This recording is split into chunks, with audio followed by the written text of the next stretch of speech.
갈라디아서 5장 6절 말씀과 요한복음 13장 34절 말씀입니다. 있습니다. 예수 그리스도 안에서 할례나 무할례나 아무 효력이 없으되 오직 사랑으로 인하는 믿음뿐이니라.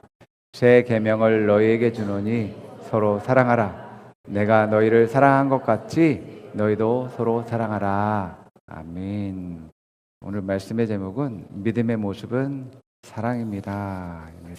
많은 그리스도인들의 삶을 보면 그것이 신앙인지 아니면 믿음의 행동인지 때로는 좀 구별하기가 어려운 상황도 있음을 보게 되어집니다. 다양한 신들을 믿고 종교 생활을 하는 많은 사람들이 신앙심을 가지고 있습니다. 그래서 자신이 믿는 신에게 예배한다든지 그들의 신에게 기도하고 또 봉헌하는 또 봉사활동하는 그러한 일들을 하게 되죠. 이러한 모든 것들을 종교 행위라고 할 수 있습니다. 그들에게도 믿음은 있을 수 있겠지만 그들의 믿음은 우리가 믿는 믿음하고는 차이가 있다는 것을 우리가 알 수 있습니다. 그리스도인들의 믿음은 우리가 믿는 대상인 하나님에 대한 믿음과 또 하나님의 말씀을 성경을 믿고 또 말씀대로 우리가 생각할 뿐만 아니라 말씀대로 또 말하고 말씀대로 행동하는 것을 통해서 그 사람이 믿음이 있구나라는 것을 우리가 알 수 있습니다. 이것이 이 믿음이 다른 종교인들과 구별되는 중요한 것입니다. 이 믿음이 아니라 많은 사람들이 신앙심으로 구별하니까 교회 다니는 사람, 이면 그냥 기독교인, 하나님 믿는 사람이라고 생각합니다. 그러나 믿음으로 분별하는 것이 가장 정확하다고 할 수 있습니다. 우리가 가지고 있는 이 믿음은 두 가지로 나타나고 또 볼 수가 있는데요. 말씀대로 생각하고 말하고 행동을 통해서 믿음이 있다라고 우리가 발견할 수 있다라고 했습니다. 또 하나 두 번째는 가지고 있는 믿음을 예수님의 사랑으로 나타냈을 때에 참된 믿음을 가지고 있는 분이다라고 알 수 있습니다. 예수님처럼 사랑하는 그런 모습들을 볼 때에 저 사람은 정말 제대로 된 신앙을 가지고 있고 믿음을 가지고 있는 분이다. 예수님을 따라가는 그러한 제자다라고 할 수 있는 것이죠. 특별히 우리가 오늘 말씀에서 나누고자 하는 것은 우리가 말씀대로 한다고 하지만 율법적으로 또 형식적으로 나타나게 됨에 따라서 오히려 내가 말씀대로 한다고 하지만 다른 사람을 정죄하거나 또 다른 사람을 상처 주게 되고 절망하게 되고 실망하게 하는 그러한 일들도 나타내는 것들을 보게 됩니다. 유대인들이 이렇게 신앙생활을 했습니다. 그들도 하나님을 믿는다고 했었고 그들에게도 말씀이 있었습니다. 말씀으로 분별하기도 하고 또 말씀으로 구별하기도 하고 말씀을 선택하기도 했습니다. 그런데 그들이 말씀대로 한다고 했지만 율법적인 행동에는 다른 사람들이 죽게 되는 일들이 일어나게 되고 또 실망케 되고 절망케 되는 일들이 일어나게 되어진 것을 우리는 성경을 통해서 보게 됩니다. 다른 사람의 돕는 손길과 돌봄이 필요한 그러한 사람이 있는데 그런 사람은 안식일에는 전혀 도움을 받지 못하도록 했다라는 것을 보게 됩니다. 안식일이지만 참된 안식이 사람들에게 없었다라는 것들을 보게 됩니다. 이것이 율법주의적인 사람들의 그런 모습이었습니다. 또 가난하고 또 소외되고 어려운 그러한 사람들은 중요한 자리나 또 그러한 잔치에서 그들은 드러나서는 안 되는 존재들이었습니다. 그들은 무시당했고 멸시당했습니다.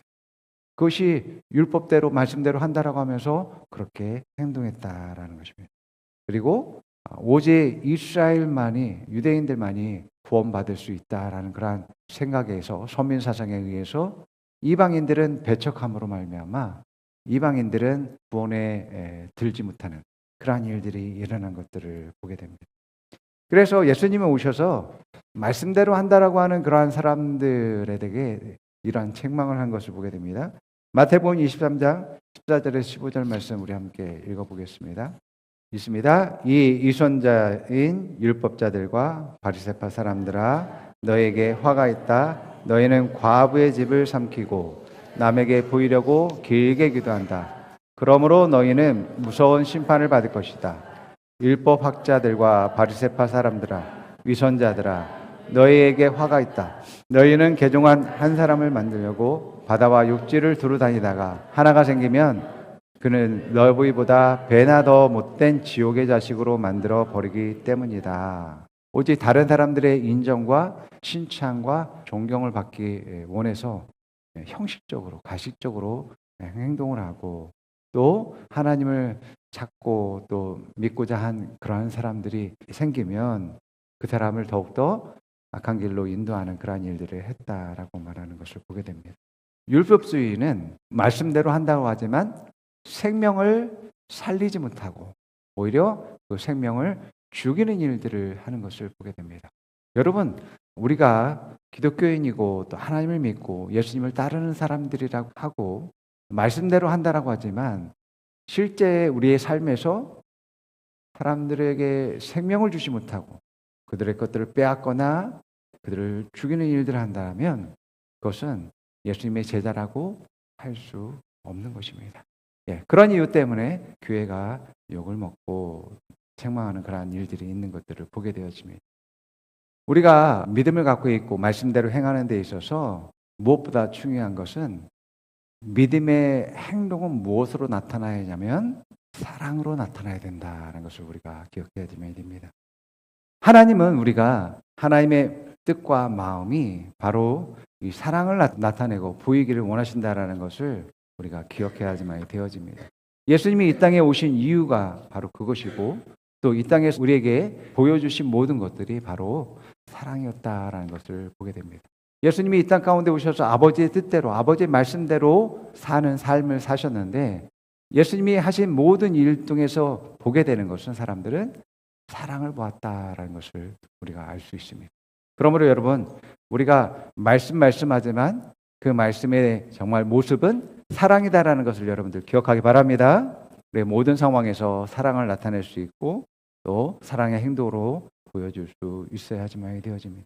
그래야지만이 이 사랑의 능력이 다른 사람들에게 구원을 주게 되고 다른 사람을 치유하게 되고 다른 사람에게 소망을 주고 회복이 일어나는 그러한 일들이 일어나는 것입니다. 소아시아의 7교회 중에 에베소 교회는 믿음이 좋은 그러한 교회였습니다. 그래서 그 에베소 교회 주변엔 많은 우상 숭배하는 그러한 이 제단과 성전이 있었습니다. 그러한 상황 가운데서 에베소 교회는 믿음을 지키고 우상 숭배를 철저하게 배격했습니다. 뿐만 아니라 교회와 성도들을 속이는 거짓 지도자들을 말씀으로 분별해서 그들을 쫓아내는 일들 또한 했음을 보게 되어집니다. 그들에게는 말씀이 있었고 또 체계적인 규칙과 또 조직이 있었음을 보게 되어집니다. 그런데 이렇게 믿음이 좋은 그러한 에베소 교회에게 예수님은 이러한 책망을 합니다. 너희가 처음 사랑을 잃어버렸어. 그 사랑은 내가 너에게 준 빛이었고 너희가 가지고 있는 그 빛이 도시를 밝게 비추었어. 그런데 그 사랑을 너희가 잃어버렸을 때 너희가 더 이상 이 도시를 구원하거나 또 구출하는 일들을 하지 못하는 것들을 내가 보았다. 너희들이 이제 그 사랑을 잃어버렸고 오히려 그 사랑보다는 규칙과 절차와 제도로 그런 것들로만 분별하면서 사람들을 정죄한다라고 하는 것입니다. 주님은 에베소 교회에게 너희가 이것을 회개하지 않으면 이 촛대를 옮겨버리겠다라고 말씀하십니다. 예수님이 에베소 교회에게 준 촛대는 그 지역을, 그 도시를 비추는 빛이었습니다. 빛이었기 때문에 어둠을 쫓아내고 또 사람들에게 소망을 주고 빛으로 인도하는 그러한 역할들을 할 수 있었던 것이죠. 그것이 바로 사랑이었다라고 이야기하고 있는 것입니다. 이 사랑을 잃어버린 순간 예수님은 그 촛대를 옮기겠다라고 이야기하고 있습니다. 여러분, 주님은 교회가 사랑을 잃게 되어지면 바로 이러한 빛을 잃게 된다라고 말씀하고 있습니다. 사랑을 잃게 되면 사명을 잃게 되는 것이고 교회의 능력도 사라지게 된다라고 경고하고 있음을 보게 되어집니다.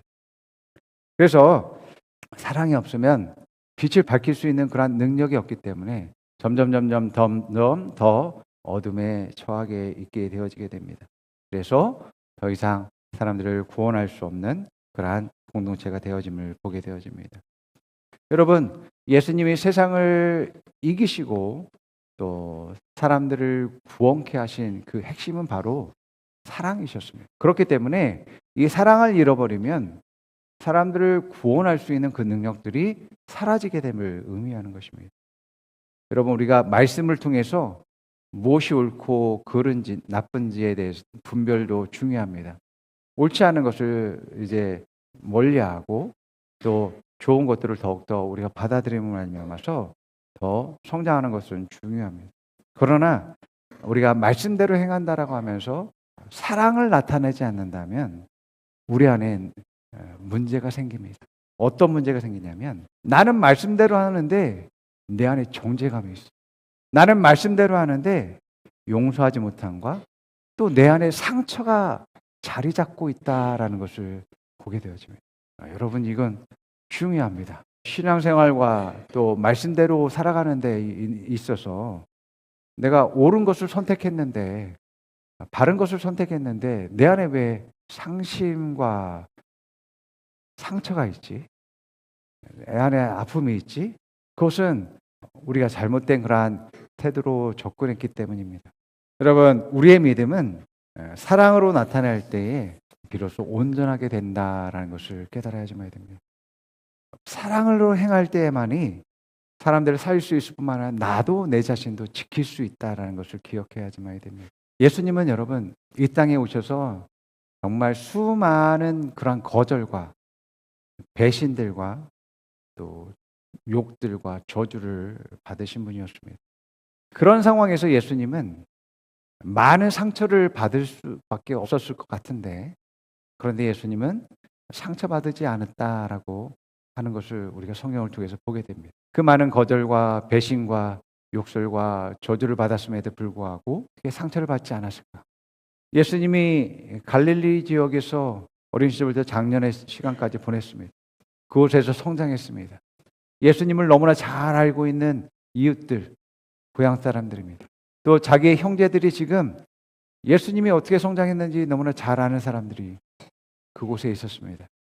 그런데 예수님이 복음을 전했을 때 그때 예수님을 거절하게 됩니다. 잘 알기 때문에 예수님을 거부하는 거예요. 사람들이 먹는 것에만 집중하고 예수님이 참된 진리와 생명이다라는 것을 알지 못한 채 따르는 것을 보고 예수님이 내가 구원에 이르게 하는 몸이야. 내 살을 먹지 않고는 너희들이 구원을 받을 수 없을 것이다 라고 말씀하십니다. 그러니까 사람들이 오해하게 됩니다. 자기 살을 먹게 해서 우리를 살린다고 도대체 그게 무슨 말이야? 정신병자 아니야? 그러면서 사람들이 거절하면서 떠납니다. 제자들이 예수님을 따르는 이유는 한자리 하기 위해서였습니다. 그런데 예수님이 로마 병사들에게 붙잡히게 되니까 모두가 다 예수님을 거절하고 배신하고 떠나는 그러한 일들을 했던 것들을 보게 됩니다. 이뿐이겠습니까? 예수님 십자가에 달렸을 때 모두가 침을 뱉고 또 욕을 하고 저주하는 일들을 했었습니다. 예수님은 자신을 욕하고 저주하고 침 뱉는 사람들에게 이야기합니다. 아버지, 저들이 몰라서 하는 것입니다. 저들이 무지하고 어리석어서 하는 짓입니다. 저들을 용서하여 주십시오. 저들을 긍휼히 여겨 주십시오. 예수님이 상처받지 않는 이유는 사랑을 선택했기 때문입니다. 그들이 그렇게 했음에도 불구하고 사랑을 선택했기 때문에 상처받지 않는 거죠.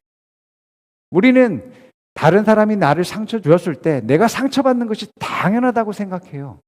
여러분, 어떤 이유에서든지 또 다른 사람들과의 관계에서든지 그 상처를 여러분들이 받아들이지 마시기 바랍니다. 상처를 받아들이지 않는 가장 핵심은 바로 사랑을 선택하는 겁니다. 나를 욕하고 저주하고 나를 거절하는 사람들을 축복하고 사랑한다라는 건 정말 쉽지 않은 일이에요.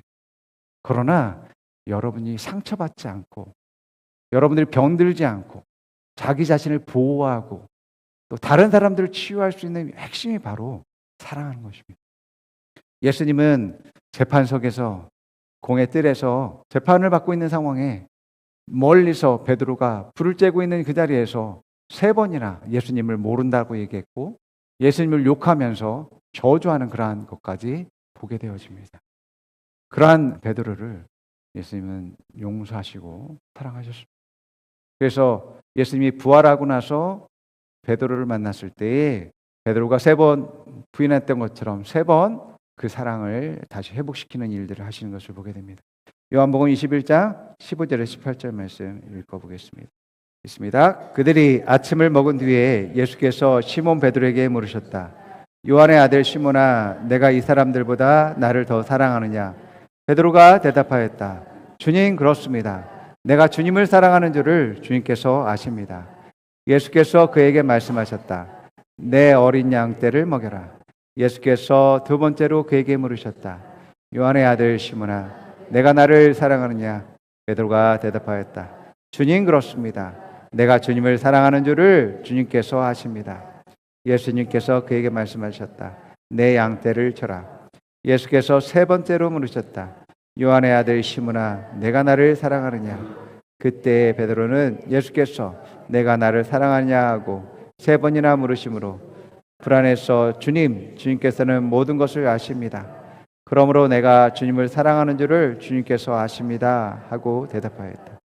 주님께서 그에게 말씀하셨다. 내 양떼를 먹여라. 내가 진정으로 내게 말한다.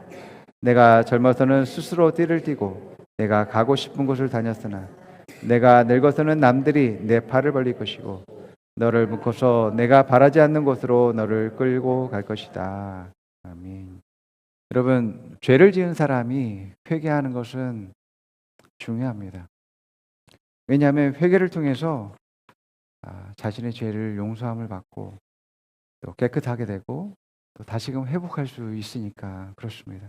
그래서 이 회개는 자기의 잘못을 깨닫고 또 용서를 통해서 또 책임지는 자세를 통해서 자기가 돌이키는 일과 또 다시 새롭게 세워지는 일들이 일어나게 되어집니다. 그래서 우리가 뭔가를 잘못했다면 회개하는 것이 당연합니다. 그래야만 회복이 일어납니다. 회개가 없으면 회복이 일어나지 않습니다. 우리는 얼마든지 실수할 수 있고 잘못할 수 있습니다. 그러나 그런 때에 자기 잘못을 인정하고 용서를 구하고 책임을 지는 자세를 취해야지만이 다시금 회복되는 일들이 일어나게 되어집니다. 죄를 지은 사람 반대편에 있는 상처를 받은 사람은 상처를 준 그 사람을 용서할 수 있어야지만 됩니다. 또 그리고 사랑을 선택할 수 있어야지만 됩니다. 왜냐하면 이 용서와 그 사랑이 상처받지 않을 태도이기 때문에 그렇습니다. 용서하지 않으면 우리 안에 어떤 것이 생기냐면 그 사람이 잘못한 것을 계속 생각합니다. 계속 생각하면서 정죄하죠. 그런데 이 생각들이 그냥 떠오르고 그냥 끝나는 게 아니라 우리의 감정이 폭발합니다. 분노가 생기고요.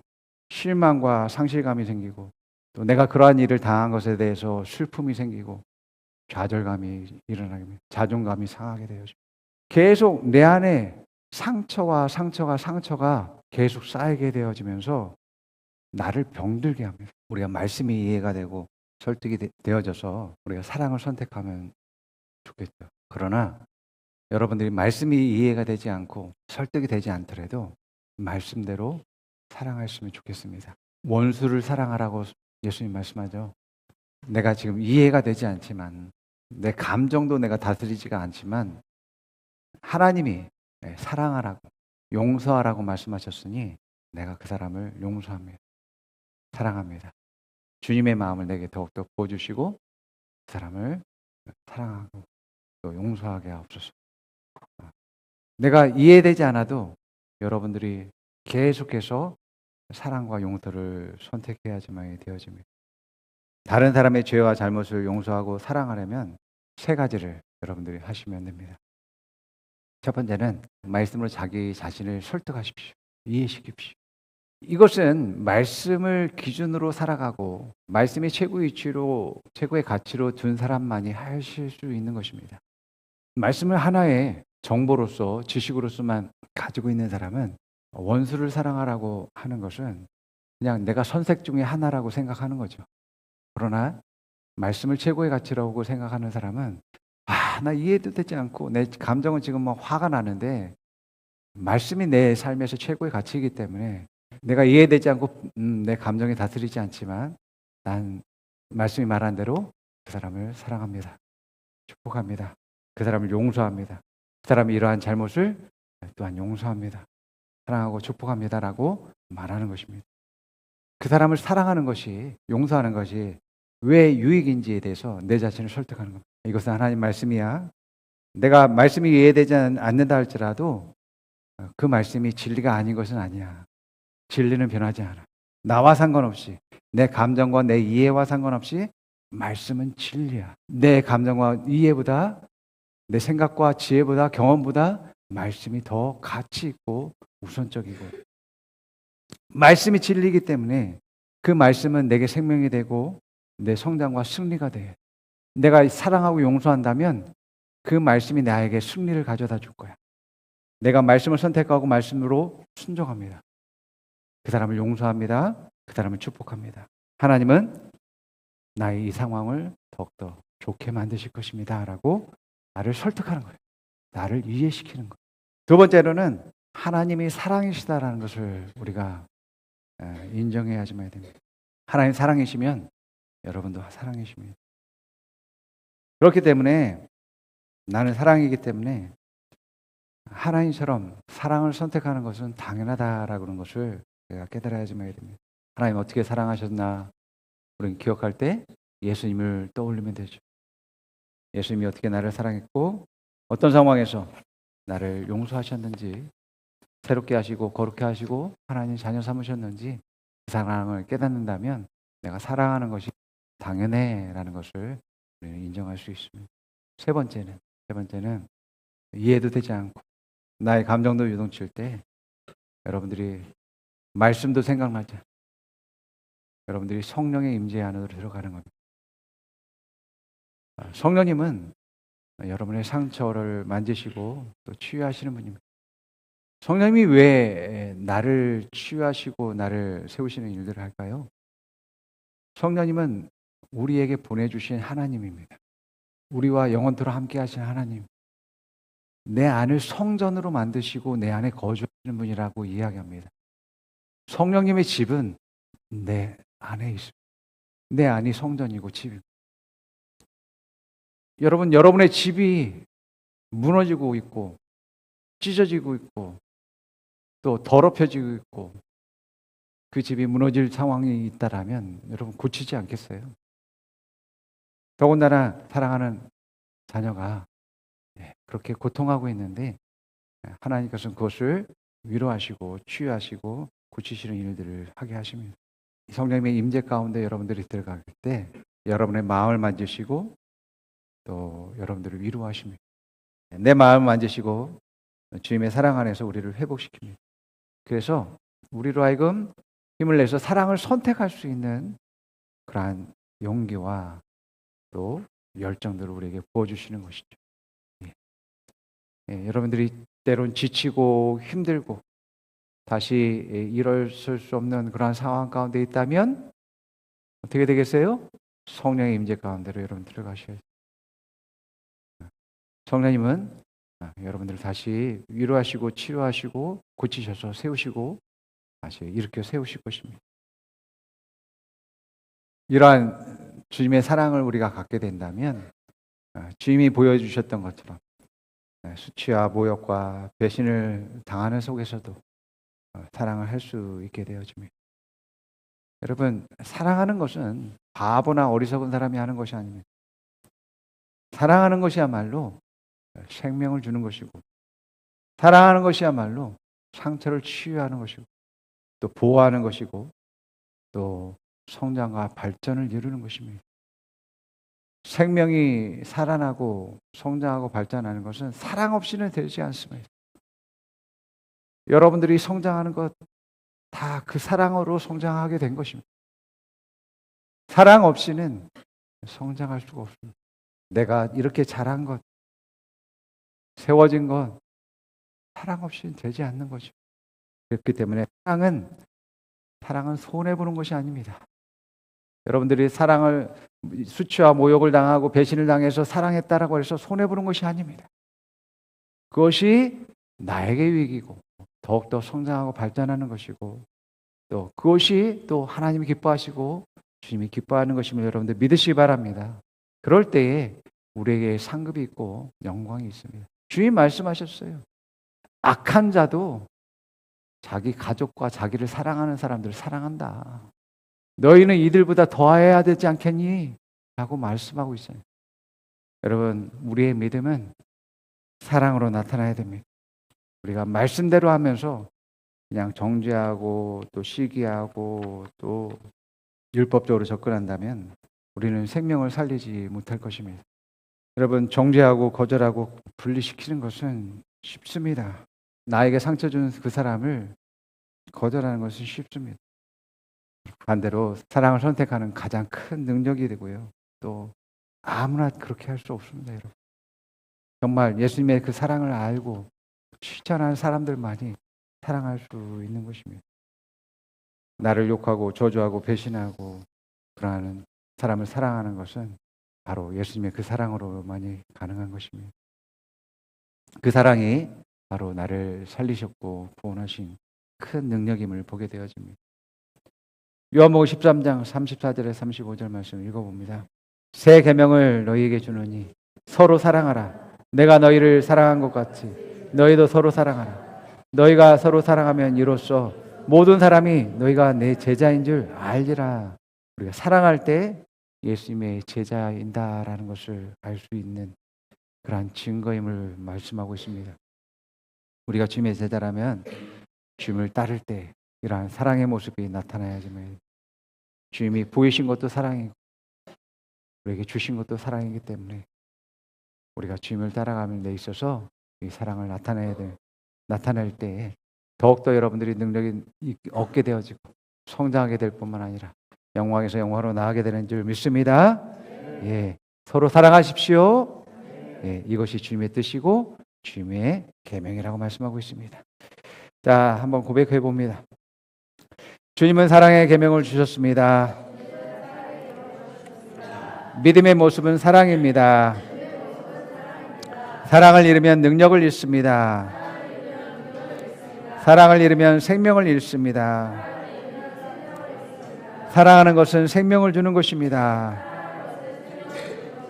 상처를 치유하는 것입니다. 성장과 발전을 이루는 것입니다. 사랑하는 것은 유익이며 성장과 발전입니다. 주님은 나를 사랑함으로 구원하셨습니다.